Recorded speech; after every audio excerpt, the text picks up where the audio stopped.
If you started playing Taskbar Hero thinking it was just another simple game to leave running in the background, beware. That is exactly the kind of mindset that slows down your progress the most. Because behind that minimalist interface, there are several small decisions that make an absolute difference. And a lot of people mess them up without even realizing it. Today, I am going to show you 10 mistakes that seem harmless but might be completely halting your evolution in the game. And the worst part? You are probably already making some of them right now. A mistake I used to make and still see a lot of people making, and quite honestly it hurts to watch, is completely ignoring the third hero slot. It feels like a secondary objective at first because the game distracts you with several minor improvements, cheap upgrades, and that feeling of I'm evolving bit by bit. However, not prioritizing this is basically accepting to stay stuck for a lot longer than you should. When I unlocked the third hero for the first time, the difference was staggering. It is not just any upgrade, it is a real leap in power. You literally start having more consistent damage, better crowd control in fights, and a much faster progression pace. It is the kind of improvement that changes the entire game, not just a minor detail. The problem is that the cost is intimidating at the start. That 150k gold feels like a lot, so many people start spending on smaller upgrades thinking they're being efficient. But at the end of the day, this only further delays the moment you truly get strong. It's that classic short-term mistake that destroys the long-term. If you want to avoid being stuck for hours without understanding why, this should be your almost immediate focus within the rune tree, following the southern path. Ignore the rest for a while if you must, save up your gold, and go straight for it, because once the third hero joins the party, the game simply starts to flow properly. A mistake that seems minor in the beginning but completely destroys your progress is putting together the wrong team right at the start. I underestimated this myself during my first few runs and thought, oh, any combination works. It does not work. The game even lets you advance a bit, but there comes a time when the difficulty spikes and it costs you dearly. The absence of a priest, for example, is one of the biggest blunders you can commit, especially considering he is basically free via DLC. Without him, you lose sustain, lose consistency, and start relying on luck in battles. And in an idle game, relying on luck is a surefire way to stay stuck while progression slows down completely. When you use a balanced composition, like Knight, Priest, and Ranger, the game changes pace. You have a tank soaking up damage, constant healing keeping the team alive, and a reliable DPS clearing out enemies. It is a solid foundation that simply works, especially in the early and mid-game, where surviving is just as important as dealing damage. If you ignore this and just go around testing random combinations, what happens next is highly predictable. You start dying more, take longer to advance, and feel like the game became unfairly difficult. But in reality, it's not the game, it's your composition sabotaging you from the start. A mistake that severely delays your progress, and one that many people make without noticing, is spending runes and skill points without any planning. I did this in the beginning, picking whatever improvement looked good at the time, and in the short term it even seems to work. But later you realize you just created an inefficient character. The problem becomes even clearer when you invest early in percentage damage bonuses, thinking you are getting stronger, when in reality, what yields the most returns in the beginning is flat damage. It sounds like a technical detail, but it directly impacts your progression speed. While you think you are scaling, in practice, you're falling behind. And then comes the worst part. Fixing it is expensive.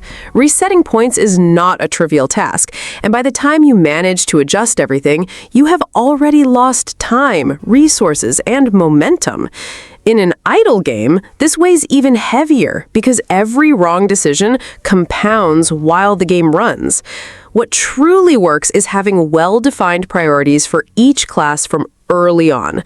Understanding what each hero needs at that specific point in the game prevents waste and greatly accelerates evolution. It's not about picking everything that looks strong, it's about picking what actually makes a difference right now. A mistake that seems innocent but ends up completely stiffening your progress is leaving the cubes level for later.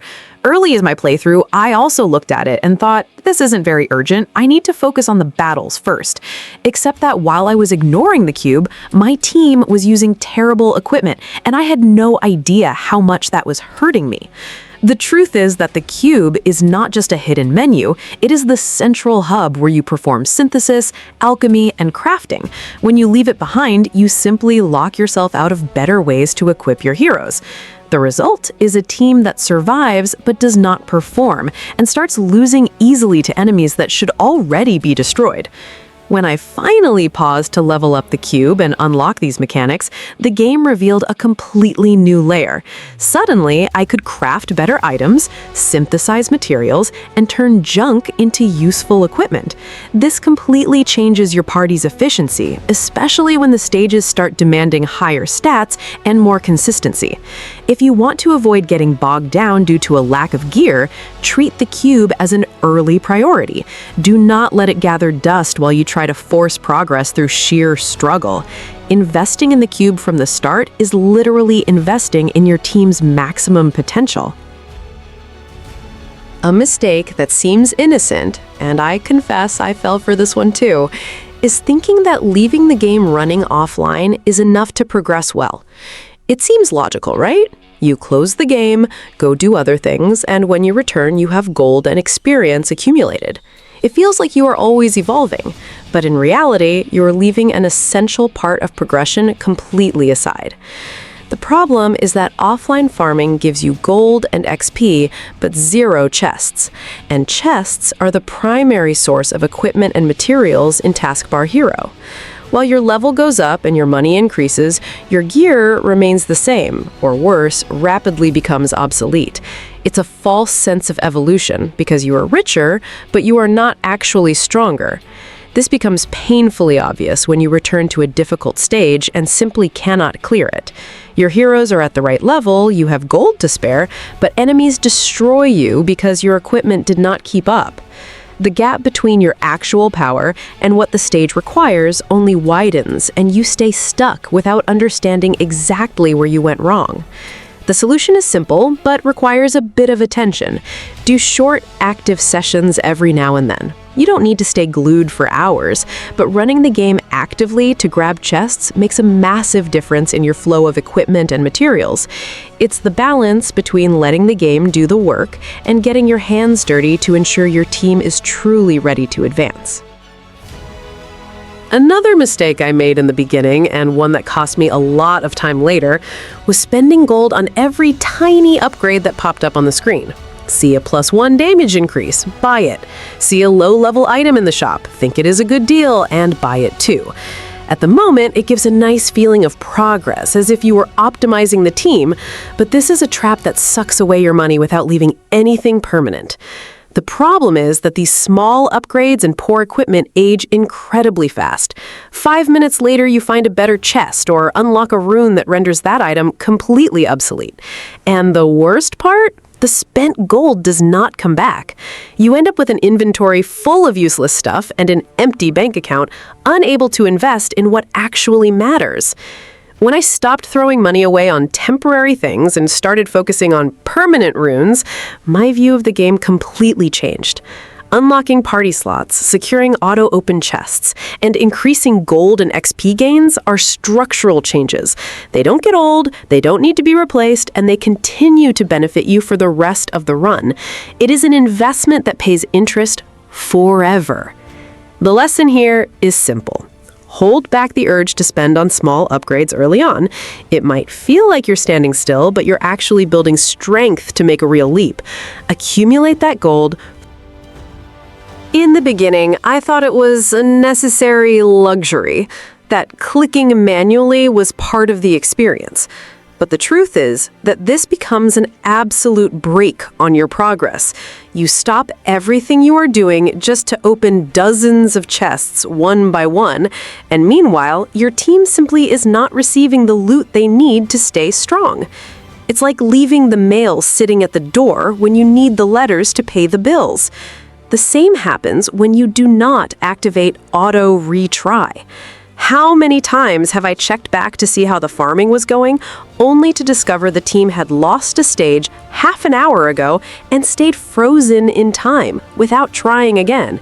It's a horrible feeling because you lost all that time when the game could have at least been attempting to advance, even if slowly. Automatic persistence makes a huge difference, especially on stages where you are right on the edge between losing and passing. These two options are not a luxury. They are essential tools for the game to flow as it should. Auto-open chests ensures equipment goes straight to your inventory without breaking momentum, and Auto-Retry keeps progression alive even when you're not looking. Together, they eliminate micromanagement that adds no strategic value and only drains your patience over time. If you haven't activated this yet, go to the settings right now or chase after the runes that unlock these functions. Do not fall into the trap of thinking, oh, I'll activate it later, I can manage for now. You don't have to manage, and the game becomes infinitely more enjoyable when it truly runs by itself, delivering what you need without you having to click like crazy every 5 minutes. A mistake I made early on that cost me heavily later was using all my white items to synthesize things at the start of the game. They look useless, they are the most common, so we think, I'll turn this into something better right away. But the problem is that shortly after, you unlock recipes and systems that require those exact common materials as a base to craft higher rarity equipment. In the beginning, you are desperate for gold and visible upgrades, so burning everything in synthesis feels like immediate progress. However, when you reach the mid-game and need to fuse better items or craft specific pieces for your team, the lack of those white items becomes a massive bottleneck. It's like spending all your basic wood in the first week of a survival game and later having nothing to build the pillars of your house. If you urgently need gold, the alternative is to sell these items via alchemy. At least you convert them into liquid resources without losing the item forever in a wasteful manner. But the rule I learned in practice is save most of them. Leave them quiet in your inventory because the game will ask for them back with interest later. The curiosity to see numbers go up early on is strong, but resisting that urge and preserving common materials is a decision that will save you from farming pointlessly later just to recover what you threw away without thinking.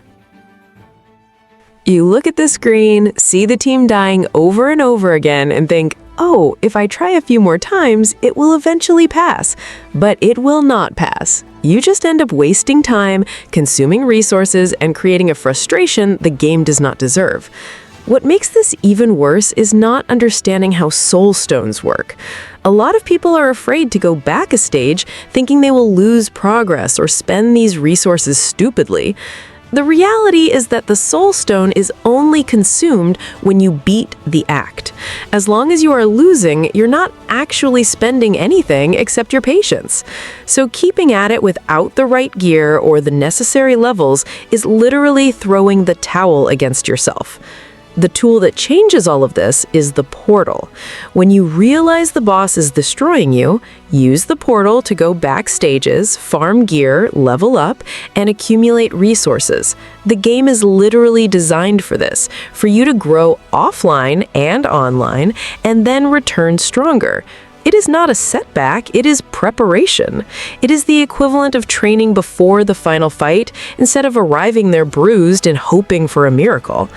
If you are stuck right now, stop forcing it. Go back a few stages, let the team farm properly, open some chests, synthesize better items, and only then return. You will realize that the same fight that seemed impossible suddenly becomes quite easy. The game rewards those who know when to retreat, not those who keep hammering at the wall expecting it to turn into a door. There was a moment when I realized it was not the game's difficulty that was holding me back. It was the mess. My inventory was constantly full, items were dropping and simply disappearing, and I did not even realize how much progress was being thrown away. In a game where every drop counts, leaving your inventory full is basically accepting to lose resources for free, and it's not just about space, it's about management. I completely ignored the stash and the cube, let items accumulate without criteria, and did not sell what should have been turned into gold. The result? I lacked money when I needed it, lacked materials when a better opportunity arose, and everything started moving slower for no apparent reason. Another point that many people simply ignore is the Steam market, and here lies a real difference. Sometimes, instead of waiting hours for a specific drop, you can simply go there and buy what's missing to unlock an important upgrade. Except, this only works if you also remember to check your mailbox afterward, because it has happened to me where I bought an item and forgot to claim it, halting progress out of pure distraction. In the end, treating inventory, stash, and the market as secondary things is a costly mistake. When you organize this properly, sell what is useless, keep what matters, and use the market to your advantage, the game flows in a completely different way. It's not just about playing better, it's about stopping losing resources without noticing.